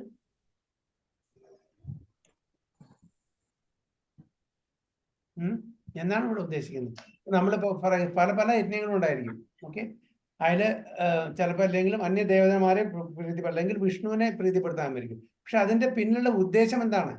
ഞങ്ങൾക്ക് മഴയില്ല, അപ്പൊ മഴയ്ക്ക് യജ്ഞം ചെയ്യുന്നു. ഓക്കെ, എനിക്ക് നല്ല ഒരു ജോലി വേണം, അതിന് യജ്ഞം ചെയ്യുന്നു. അല്ലെങ്കിൽ നല്ല കുടുംബം വേണം, അതിന് യജ്ഞം ചെയ്യുന്നു. പല യജ്ഞങ്ങളുണ്ട്. യജ്ഞം, വലിയ യജ്ഞം, മഹായജ്ഞമൊക്കെ ഉണ്ടാവും. അപ്പോ അതിന്റെ പിന്നിലുള്ള ഉദ്ദേശശുദ്ധി, എന്തിനാണ് നമ്മൾ യജ്ഞം ചെയ്യുന്നത്? ഭഗവാനാണ് നമ്മൾ പൂജിക്കുന്നത്, ഉപാസിക്കുന്നത്. ആ യജ്ഞം ഭഗവാന്റെ പേരിലാണ്. പക്ഷെ അതിന്റെ പിന്നിലുള്ള ഉദ്ദേശം എന്താണ്? ഏതൊരു കർമ്മം ചെയ്യുമ്പോഴും ഭഗവാന് വേണ്ടി ചെയ്യുക. അതെ. പക്ഷെ നമ്മൾ ചെയ്യുന്ന, ഇന്നത്തെ കാലത്ത് ചെയ്യുന്ന, അല്ലെങ്കിൽ നമ്മൾ കേട്ട് അറിയുന്ന, അത് കണ്ടുവരുന്ന യജ്ഞങ്ങളെല്ലാം ഭഗവാന്റെ പ്രീതിക്ക് വേണ്ടിയിട്ടാണോ ചെയ്യുന്നത്, അതോ നമ്മളുടെ കാര്യം സാധിക്കാൻ വേണ്ടിയിട്ടാണോ ചെയ്യുന്നത്? നമ്മുടെ കാര്യം സാധിക്കാൻ. അപ്പൊ അത് ശരിക്കുള്ള യജ്ഞയാണോ? അല്ല. അല്ലേ? ശരിക്കുള്ള യജ്ഞമല്ല അത്. അതിനെന്താ പറയുക? അതും യജ്ഞയാണ്, പക്ഷെ ഫ്രൂട്ടീവ് ആക്ടിവിറ്റീസ് പറയും. എന്താണ് ഫ്രൂട്ടീവ് ആക്ടിവിറ്റി? അത് ഈ യജ്ഞം ചെയ്യുന്നത് എനിക്ക് അതിന്റെ ഫലം കിട്ടാൻ വേണ്ടിയിട്ട്, ഭൗതിക തലത്തിലുള്ള ഫലം കിട്ടാൻ വേണ്ടിയിട്ട്. അതാണോ നമ്മൾ ചെയ്യുന്ന സാധാരണ? അതോ ഭഗവാന്റെ പ്രീതിക്ക് വേണ്ടി? അതാണ് work done as a sacrifice for Vishnu has to be performed. ഭഗവാന്റെ പ്രീതിക്ക് വേണ്ടിയിട്ട് ചെയ്യണം. മറ്റേത് ഫ്രൂട്ടീവ് ആക്ടിവിറ്റീസ് ആയി. ഫ്രൂട്ടീവ് ആക്ടിവിറ്റീസ് പറഞ്ഞ നമ്മുടെ ഫലം ഇച്ഛിച്ചിട്ട് ചെയ്യുന്ന യജ്ഞങ്ങൾ, ഭൗതിക തലത്തിലുള്ള ഫലങ്ങൾ ഇച്ഛിച്ചിട്ട് ചെയ്യുന്ന യജ്ഞങ്ങളാണ് ഫ്രൂട്ടീവ് ആക്ടിവിറ്റീസ്. അത് നമ്മളുടെ ശാസ്ത്രങ്ങൾ പറഞ്ഞിട്ടുണ്ട്, ചെയ്യാം, തെറ്റല്ല. പിന്നെ ഫോർബിഡൻ ആക്ടിവിറ്റീസ് ഉണ്ട്, പാപകർമ്മങ്ങൾ. അത് നമ്മുടെ ശാസ്ത്രങ്ങൾ പറഞ്ഞിട്ട് ചെയ്യാൻ പാടില്ല. ഒന്ന് ഫ്രൂട്ടീവ് ആക്ടിവിറ്റീസ്, അതായത് ഫലേച്ഛയോടുകൂടി നമ്മൾ ചെയ്യുന്ന യജ്ഞങ്ങൾ, ഭഗവാനെ പ്രീതിപ്പെടുത്തുന്നു. ഭഗവാനെ ഉപാസിച്ചിട്ട് ഭഗവാനെ പ്രീതിപ്പെടുത്തിയിട്ട് എനിക്ക് എന്തെങ്കിലും അതിന് കിട്ടും. ഫോർ എക്സാമ്പിൾ, നമ്മൾ അമ്പലത്തിൽ ക്ഷേത്രങ്ങളിൽ പോയിട്ട് ഭഗവാന് വഴിപാട് കഴിക്കുന്നു. ഓക്കെ, എന്നിട്ട് നിങ്ങൾ ആഗ്രഹിക്കുന്നു, ഞാൻ ഭഗവാനെ, എനിക്ക് എൻ്റെ ഉള്ളത് 10 റുപ്യാണ്, എനിക്ക് എത്ര ചെയ്യാൻ പറ്റും, ഞാൻ അങ്ങേക്ക് തരുന്നു. പക്ഷെ ഭഗവാൻ കനിയണം, എനിക്ക് നല്ലൊരു ജോലി കിട്ടണം, ഓക്കെ, അല്ലെങ്കിൽ എനിക്ക് നല്ലൊരു വീട് വേണം, അല്ലെങ്കിൽ എനിക്ക് നല്ല ഒരു കാറ് വേണം. അല്ലെങ്കിൽ എൻ്റെ മോൻ നല്ല മാർക്കോടി പാസ്സാവണം. ഇതാണ് എൻ്റെ ആഗ്രഹം. അതിനു വേണ്ടി എനിക്ക് സമർപ്പിക്കാൻ പറ്റുന്ന ഈ 100 രൂപയുള്ളൂ. ഞാൻ അങ്ങക്ക് വളരെ ഭക്തിയോടുകൂടി അത് ചെയ്യുന്നു. എൻ്റെ കാര്യങ്ങളും സാധിച്ചു തരുന്നേ ഒരു യജ്ഞയാണ്. അപ്പൊ അതെന്താണ്? അത് ഏത് കാറ്റഗറി പെടും? ഏത് കാറ്റഗറി? ഫ്രൂട്ടീവ് അല്ലേ? ഫ്രൂട്ടീവ് ആക്ടിവിറ്റീസ്, ഫലം ഇച്ഛിച്ചിട്ട് ചെയ്യുന്ന കാര്യങ്ങൾ. ഓക്കെ, അത് തെറ്റുണ്ടോ? തെറ്റില്ല. അതല്ലേ കർമ്മം അതിനാണോ പറയുന്നത് പ്രഭു? കർമ്മം കർമ്മം, അതില് കർമ്മഫലം നമുക്ക് കിട്ടും. അപ്പോ ആ ഫ്രൂട്ടീവ് ആക്ടിവിറ്റീസ് നമ്മൾ ചെയ്യുമ്പോ എന്താണ്, നമുക്ക് യോഗ്യത ഉണ്ടെങ്കിൽ, നമുക്ക് കർമ്മത്തിന്റെ ഇതുണ്ടെങ്കിൽ, യോഗ്യത ഉണ്ടെങ്കിൽ നമുക്കത് കിട്ടും. പിന്നെ അങ്ങനെ ചെയ്യുന്ന കർമ്മത്തിൽ നമുക്ക് നല്ല ഒരു കുടുംബത്തിൽ ജനിക്കാൻ പറ്റും, അല്ലെങ്കിൽ ഹയർ പ്ലാനറ്ററി സിസ്റ്റത്തിൽ പോകാൻ പറ്റും, അതൊക്കെ ചെയ്യാൻ പറ്റും. പക്ഷെ നമ്മളുടെ ഈ ഭൗതിക ലോകത്ത് നിന്ന് കരകയറാൻ പറ്റില്ല. പിന്നെ ഫോർബിഡൻ ആക്ടിവിറ്റീസ്. ഓക്കെ, ഇപ്പൊ മെയിൻ ആയിട്ട് അതിൽ പ്രധാനപ്പെട്ട 4 ഫോർബിഡൻ ആക്ടിവിറ്റീസ് നമ്മൾ പറയാറുള്ളത് എന്താണ്? ഈ 4 നിയമങ്ങൾ ലംഘിക്കുന്നത്. 4 നിയമങ്ങൾ ലംഘിക്കുന്നത് പറഞ്ഞാൽ, ഒന്ന് മാംസാഹാരം. മാംസാഹാരം എന്ന് പറഞ്ഞാൽ അത് മൃഗങ്ങളെ നമ്മൾ വധിക്കണം, കൊല്ലണം, എന്നിട്ടേ നമുക്ക് മാംസാഹാരം കഴിക്കാൻ പറ്റും. അത് വലിയ പാപകർമ്മങ്ങൾ, ചെയ്യാൻ പാടില്ലാത്തതാണ്, ശാസ്ത്രത്തിൽ പറഞ്ഞിരിക്കുന്നത് മാംസാഹാരം. പിന്നെന്താണ്? ഗാംബ്ലിംഗ്, ചൂതുകളി, അതും പാപകർമ്മമാണ്. അതിന്റെ ഭവിഷ്യത്ത് നമുക്ക് മഹാഭാരതത്തിലെ ആ ചൂതുകളി എപ്പിസോഡ് നമുക്ക് മനസ്സിലാക്കാൻ പറ്റും അല്ലെ? എവിടെ കൊണ്ട് എത്തിച്ചു? എല്ലാ പഞ്ചപാണ്ഡവന്മാരെ വരെ ചൂത് കളിച്ചു, ദ്രൗപദിയെ ചൂത് കളിച്ചു, സ്വയം ചൂത് കളിച്ചു, എല്ലാവരും അടിമകളായി. എവിടുന്ന് എവിടെ എത്തി അല്ലെ?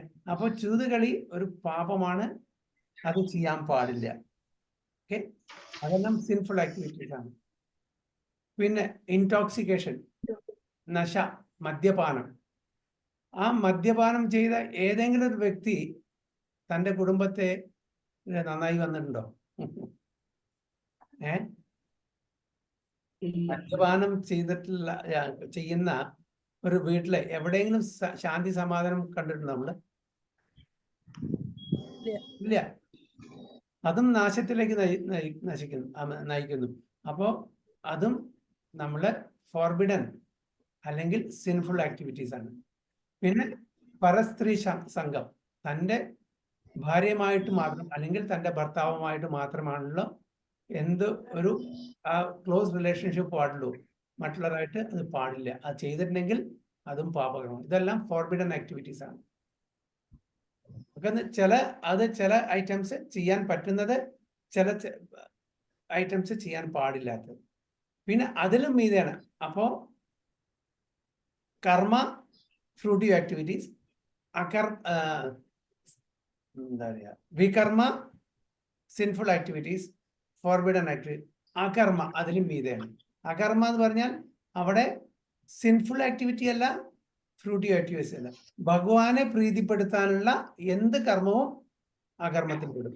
അതുകൊണ്ട് നമുക്ക് നല്ലതും ചീത്തയുമായിട്ടുള്ള കർമ്മഫലങ്ങൾ കിട്ടുന്നില്ല. ഓക്കെ, കർമ്മം ചെയ്യുമ്പോൾ, അതായത് ഫ്രൂട്ടീവ് ആക്ടിവിറ്റീസ് ചെയ്യുമ്പോൾ നമുക്ക് എന്ത് കിട്ടും? പയസ് ക്രെഡിറ്റ് കിട്ടും, പുണ്യകർമ്മം. അതിന് പുണ്യകർമ്മം ചെയ്യും. സിൻഫുൾ ആക്ടിവിറ്റീസ് ചെയ്യുമ്പോൾ അതിനെന്താണ്? പാപകർമ്മം അല്ലേ? പുണ്യകർമ്മം ചെയ്യുമ്പോൾ നമുക്ക് എന്താണ് കിട്ടുക? പയസ് ക്രെഡിറ്റ് കിട്ടും, പയസ്. പാപകർമ്മം ചെയ്യുമ്പോൾ നമുക്ക് ഇംപയസ് ക്രെഡിറ്റ് കിട്ടും അല്ലേ? അകർമ്മം ചെയ്യുമ്പോൾ രണ്ടും കിട്ടില്ല. നമുക്ക് കർമ്മഫലമില്ല. ഭഗവാന്റെ പ്രീതിക്ക് വേണ്ടി ചെയ്യുന്നതാണ്, എൻ്റെ ഇന്ദ്രിയ തൃപ്തിക്ക് വേണ്ടി ചെയ്യുന്നതല്ല. ഓക്കെ, സത്കർമ്മം ചെയ്യുന്നു പറഞ്ഞാൽ നമ്മളിപ്പോ ഫോർ എക്സാമ്പിൾ ഒരാൾക്ക് ഭയങ്കര അവർക്ക് പൈസ ഇല്ല, പക്ഷെ ഒരുപാട് അസുഖങ്ങളുണ്ട്, ഹോസ്പിറ്റലിൽ പോയിട്ട് അതിനെ ചികിത്സിക്കാനുള്ള പൈസ ഇല്ല. അപ്പോൾ അവരെ നമ്മൾ പൈസ കൊടുത്തിട്ട് സഹായിച്ചിട്ട് അവർ ചികിത്സ നേടുന്നു, എന്നിട്ട് അവർ സുഖമായിട്ട് പോരുന്നു. അത് ഏത് കർമ്മത്തിൽ പെടും? കർമ്മത്തിൽ പെടും അല്ലേ? അതായത് സത്കർമ്മത്തിൽ പെടും. സത്കർമ്മം, ദുഷ്കർമ്മം. ഓക്കെ, നമുക്ക് അങ്ങനെ ഡിഫൈൻ ചെയ്യാം. സത്കർമ്മത്തിൽ വിടും. അപ്പൊ അങ്ങനെ നമ്മൾ ചെയ്താൽ നമുക്ക് അതിന് എന്താ കിട്ടുക? പുണ്യം കിട്ടും. പുണ്യം കിട്ടും. നമ്മള് ഒരു മൃഗത്തിനെ നമ്മൾ വധിക്കുന്നു. അപ്പൊ അതെന്താ? പാപകർമ്മം, ദുഷ്കർമ്മം. അതിനെന്താ നമുക്ക് കിട്ടുക? പാപകർമ്മം അല്ലേ? ദുഷ്കർമ്മം, ദുഷ്ഫലം. അപ്പൊ ഒന്ന് പുണ്യകർമ്മം, ഒന്ന് ദുഷ്കർമ്മം, പാപകർമ്മം അല്ലേ? അപ്പൊ ഈ പാപകർമ്മം തീർച്ചയായിട്ടും നമുക്കറിയാം, നമ്മൾക്ക് അത് സഫർ ചെയ്യേണ്ടി വരും ഈ ലൈഫിൽ, അല്ലെങ്കിൽ വരുന്ന ലൈഫുകളിൽ നമുക്ക് സഫർ ചെയ്യേണ്ടി വരും. പുണ്യകർമ്മം അതും അവോയ്ഡ് ചെയ്യാനാ പറയുന്നത്. എന്റെ പുണ്യകർമ്മത്തിന് എന്താ പ്രശ്നം? ആൾക്കാർ പറയുന്നു പാപകർമ്മം ചെയ്യാൻ പാടില്ല, പക്ഷെ പുണ്യകർമ്മം ചെയ്യാൻ പാടില്ല എന്ന് പറയുന്നു. കർമ്മം ചെയ്താൽ നമ്മൾ ആ പുണ്യം കഴിഞ്ഞ അഗെയിൻ നമുക്ക് ഭൂമിക്ക് പിന്നെയും ജന്മമരങ്ങൾ വരും. അത് ഓക്കെ, മാതാജി പറഞ്ഞു ശരിയാണ്. പുണ്യകർമ്മം കഴിഞ്ഞു കഴിഞ്ഞാൽ വീണ്ടും നമുക്ക് വരേണ്ടി വരും. ഓക്കെ, പക്ഷെ പുണ്യകർമ്മം കൊണ്ടുള്ളത് ഇതെന്താണ്? രണ്ടും ചെയ്യാൻ പാടില്ല എന്ന് പറയുന്നത്. പുണ്യകർമ്മം ഒരാളെ സഹായിക്കുന്ന, ഒരു ഹോസ്പിറ്റൽ ഉണ്ടാക്കുന്നത്, അല്ലെങ്കിൽ ഒരു അനാഥാലയം ഉണ്ടാക്കുന്നത്, പാവപ്പെട്ട് സഹായിക്കുന്നത് പുണ്യകർമ്മമാണ്. അതുകൊണ്ട് എന്താ തെറ്റ്? പുണ്യകർമ്മത്തിന്റെ ഫലം അനുഭവിക്കാൻ പിന്നെയും ജനിക്കേണ്ടി വരും. Okay, that's right, very good. അല്ലാതെ അത്ര മാത്രമേ ഉള്ളൂ.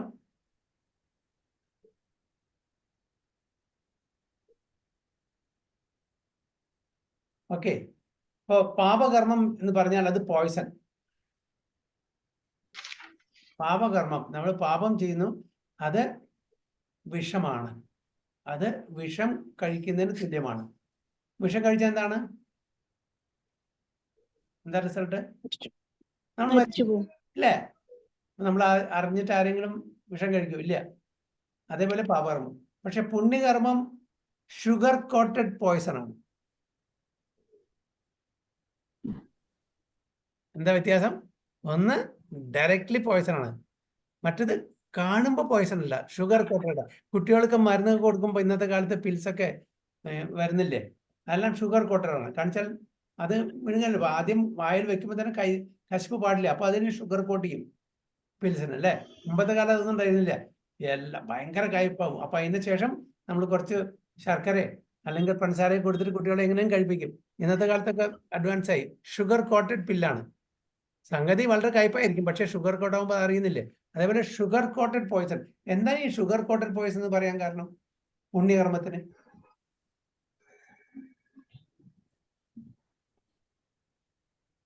അത് നല്ലതാണെന്ന് തോന്നുമെങ്കിലും അതും നമുക്ക് ദോഷം തന്നെയാണ്. അതും നമ്മളെ ബന്ധിപ്പിക്കും. അത് ഇപ്പൊ പുണ്യകർമ്മം ചെയ്യുമ്പോൾ നമുക്ക് നല്ല നല്ല ഭൗതിക തലത്തിലുള്ള അപ്ലിഫ്റ്റ്മെന്റ്, അഡ്വാൻസ്മെന്റ്, ഓക്കെ, ഒരു ഉന്നമനം വരും. അപ്പൊ നമ്മൾ നല്ല ധനികരുടെ വീട്ടിൽ ജനിക്കും, നല്ലൊരു സിറ്റുവേഷൻ ഉണ്ടായിരിക്കും, നമ്മൾ ബലവാന്മാരായിരിക്കും, ധനവാന്മാരായിരിക്കും, സുന്ദരന്മാരായിരിക്കും, സുന്ദരികളായിരിക്കും. നൗക്കർ, ചാക്കർ പറഞ്ഞില്ലേ, ഇൻഫ്ലുവൻസ് സൊസൈറ്റിയിലൊക്കെ ഉണ്ടായിരിക്കും. അപ്പൊ ഇതെല്ലാം വരുമ്പോ, ഐശ്വര്യങ്ങൾ വരുമ്പോ നമ്മൾ ഓട്ടോമാറ്റിക്കലി പാപകർമ്മങ്ങൾ ചെയ്യാനുള്ള ടെൻഡൻസി വരും. നമുക്ക് തലയ്ക്ക് മത്ത് പിടിക്കും ഇല്ലേ? നമുക്ക് ഐശ്വര്യങ്ങൾ വരുമ്പോ എന്താണ്? തലയ്ക്ക് മത്ത് പിടിക്കും. ഓ, എനിക്ക് നല്ല പൈസയുണ്ട്, എനിക്ക് നല്ല സൗന്ദര്യമുണ്ട്, എനിക്ക് നല്ല ശക്തിയുണ്ട്, ഇൻഫ്ലുവൻസ് ഉണ്ട്, എനിക്ക് എന്തും ചെയ്യാം. അങ്ങനെ നമ്മള് തെറ്റായ രീതിയിൽ പതുക്കെ പതുക്കെ പാപകർമ്മങ്ങൾ ചെയ്യാൻ പറ്റും. അപ്പൊ സത്കർമ്മം ചെയ്താലും അതിന്റെ ഫലം നല്ലതാവുന്നതുകൊണ്ട് ഇങ്ങനെ തെറ്റായിട്ടുള്ള വഴിയിലേക്ക് നമ്മൾ വീണ്ടും ചെല്ലും, പാപകർമ്മങ്ങൾ ചെയ്യാൻ പറ്റും, ചെയ്യാൻ തുടങ്ങും. അപ്പൊ അത് നല്ലതോ ചീത്തയപ്പോ? അത് ചീത്ത. അതായത് സ്ലോലി ആൻഡ് ഗ്രാജുവലി വളരെ ചുരുക്കം പേരാണ് അങ്ങനത്തെ ഐശ്വര്യങ്ങൾ വന്നാലും തെറ്റായിട്ടുള്ള കാര്യങ്ങൾ ചെയ്യാതെ നല്ല രീതിയിൽ നല്ല വഴി കൂടെ സഞ്ചരിക്കുന്നു. അപ്പൊ കൂടുതൽ ചാൻസ് എന്തിനാണ്? അത് ദുരുപയോഗിക്കാൻ. അതാണ് ഇവിടെ ഭഗവാൻ പറയുന്നത്, യജ്ഞാർത്ഥാത് കർമ്മണോ അന്യർത്ഥ. അതായത് നമ്മളുടെ കർമ്മം യജ്ഞമായിട്ട് മാറ്റണം. എന്താണ് യജ്ഞമായിട്ട് മാറ്റണം പറഞ്ഞാൽ ഭഗവാന്റെ പ്രീതിക്ക് വേണ്ടി ചെയ്യണം എന്നാണ് പറയുന്നത്. അന്യത്ര, അല്ലെങ്കിൽ ലോകോയം കർമ്മബന്ധന. ഈ ലോകത്തിൽ നമ്മൾ ചെയ്യുന്ന കർമ്മത്തിന് തന്നെ നമ്മളെ ഇവിടെ ബന്ധിപ്പിക്കും. എങ്ങനെ ബന്ധിപ്പിക്കുന്നത്? പുനരഭി ജനനം, പുനരഭി മരണം. നല്ലത് ചെയ്താൽ നല്ലത് അനുഭവിക്കാൻ വേണ്ടിയിട്ടും ചീത്ത ചെയ്താൽ അതും അനുഭവിക്കാൻ വേണ്ടിയിട്ട് നമുക്ക് വീണ്ടും വീണ്ടും ജന്മം എടുക്കേണ്ടി വരും. അതുകൊണ്ട് അർജുന, കർമ്മങ്ങൾ ചെയ്യണം യജ്ഞത്തിന്റെ രൂപത്തില്. യജ്ഞം എന്ന് പറഞ്ഞാൽ ഭഗവാൻ വിഷ്ണുവിന്റെ പ്രീതിക്ക് വേണ്ടിയിട്ട്. അതാണ് പറഞ്ഞത്, work done as a sacrifice for Vishnu has to be perform. ഭഗവാന് വേണ്ടിയിട്ട്, ഭഗവാന്റെ പ്രീതിക്ക് വേണ്ടിയിട്ടാണ് നമ്മൾ കർമ്മം ചെയ്യേണ്ടത്. അപ്പൊ അങ്ങനെ ചെയ്യുമ്പോൾ നമ്മളുടെ തൃപ്തി ഓട്ടോമാറ്റിക്കലി വരും. അത് ബൈ പ്രോഡക്റ്റ് ആണ്. ഭഗവാന്റെ തൃപ്തിക്ക് വേണ്ടി നമ്മൾ കർമ്മം ചെയ്യുമ്പോൾ നമ്മളുടെ ആവശ്യങ്ങളും അതിനോടുകൂടി നിറവേറുന്നുണ്ട്. ഞാൻ പല തവണയും പറഞ്ഞ പോലെ നമ്മള് പഞ്ചസാര ഷുഗർ കെയിൻ എടുക്കുന്നു. അപ്പൊ ആ ഷുഗർ കെയിന് നമ്മൾ എന്തിനാണ് ഷുഗർ കെയിന് അഗ്രികൾച്ചർ കൃഷി ചെയ്യുന്നത്? ഉദ്ദേശം പഞ്ചസാരയ്ക്ക് വേണ്ടിയിട്ടാണ്. അതോ അതിന്റെ ആ ഹേക്ക് വേണ്ടിയിട്ടോ അതിന്റെ ചണ്ടിക്ക് വേണ്ടിയിട്ടോ?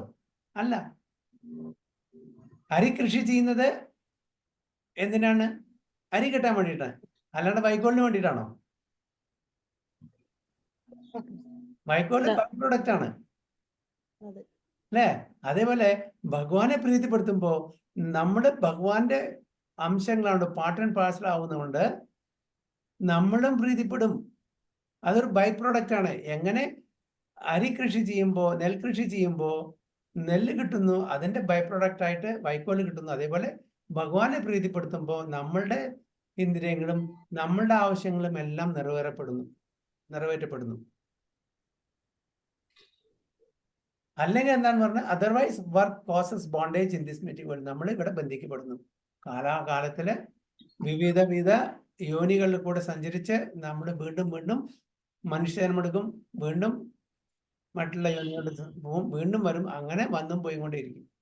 Therefore, O son of Kunti, perform your prescribed duties for his satisfaction. അപ്പൊ നമ്മളുടെ ആ ധർമ്മം, നമ്മുടെ കർമ്മം എങ്ങനെ ചെയ്യണം? For his satisfaction. H capital letter ആണ്. നോക്കിയോ, ഇംഗ്ലീഷിലെ ഭഗവത്ഗീതയില് നോക്കിണ്ടായും. ആരാണ് ഹിസ്? ഭഗവാന്റെ സാറ്റിസ്ഫാക്ഷൻ വേണ്ടിയിട്ട്. Okay. And in that way you will always remain free from bondage. അപ്പൊ ഒരിക്കലും ആ ബന്ധനത്തിൽ നമ്മൾ ബന്ധപ്പെടുന്നില്ല. അപ്പൊ നമ്മൾ കർമ്മം ചെയ്യാന്ന് പറഞ്ഞാൽ ഏത് പ്ലാറ്റ്ഫോമിലായിരിക്കണം? അകർമ്മ പ്ലാറ്റ്ഫോം. കർമ്മ വികർമ്മ രണ്ടും ചെയ്യണ്ട.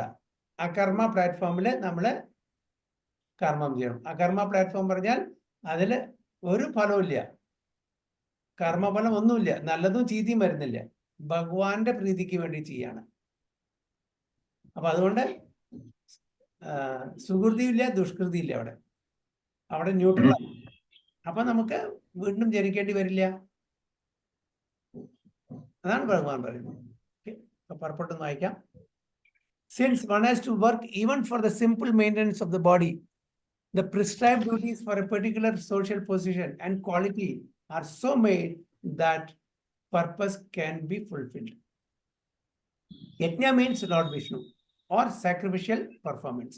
All sacrificial performances are meant for the satisfaction of Lord Vishnu.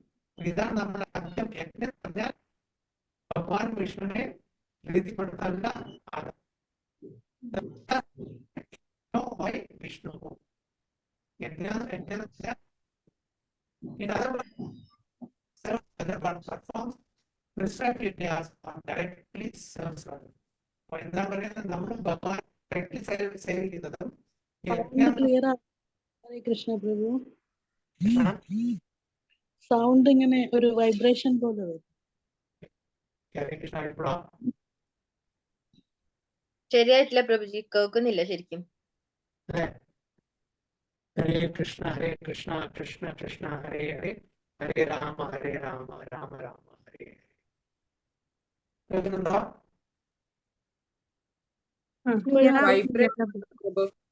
ഒരു ശരിക്കും ക്ലിയർ ആവുന്നില്ല, മനസ്സിലാവുന്നുണ്ട്.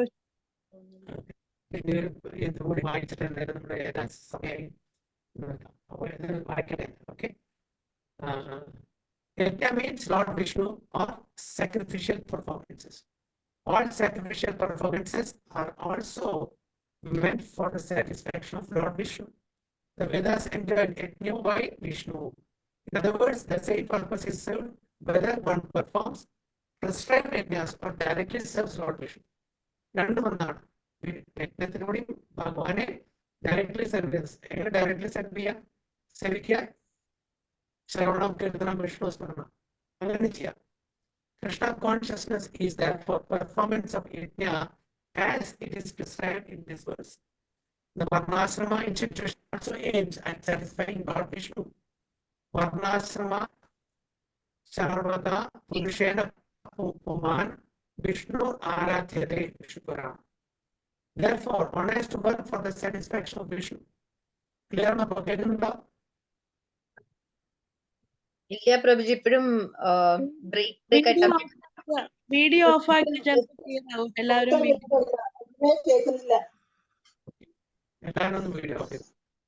വീഡിയോ ഓഫ് ആക്കിയാലും ചിലപ്പോൾ ക്ലിയർ ആവും.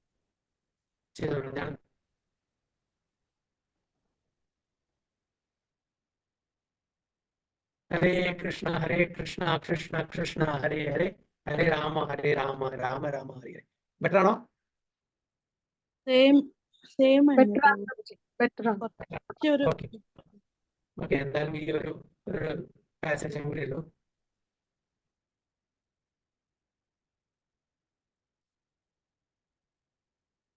ഓക്കെ, ഇവിടെ പറയുന്ന any other work done in this material world will be a cause of bondage. For both good and evil work have their reaction.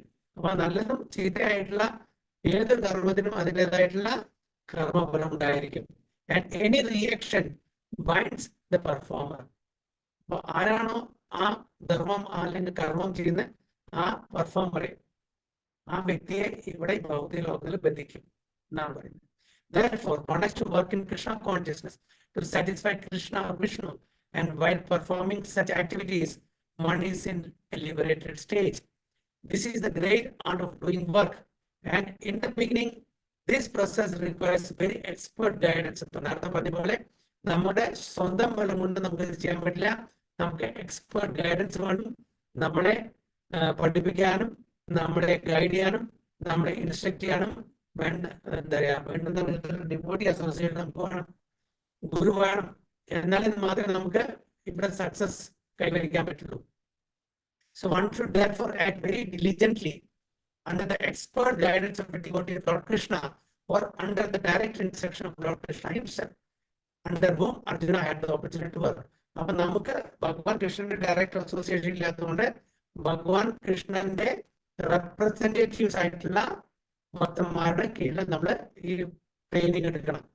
അർജുനന് ഭഗവാൻ ഡയറക്റ്റ് ആയിട്ട് അസോസിയേഷൻ ചെയ്യാനുള്ള ഭാഗ്യം ലഭിച്ചു. നമുക്ക് അതിന് ഭാഗ്യമില്ലാത്തതുകൊണ്ട് ഭഗവാന്റെ റെപ്രസെന്റേറ്റീവ്സിന്റെ ആ പന്ഥാവിലൂടെ നമ്മൾ സഞ്ചരിക്കണം. In their footsteps. Nothing should be performed for sense gratification, but everything should be done for the satisfaction of Krishna. This practice will not only save one from the reaction of work, but also gradually elevate one to transcend the loving service of the Lord, which alone can rise one to the kingdom of God.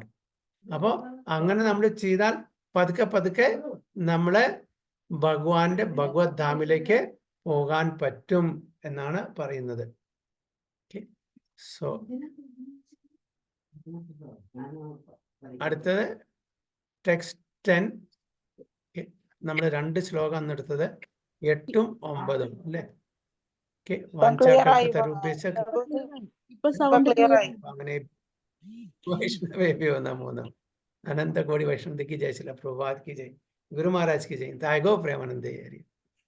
അവ കഴിഞ്ഞ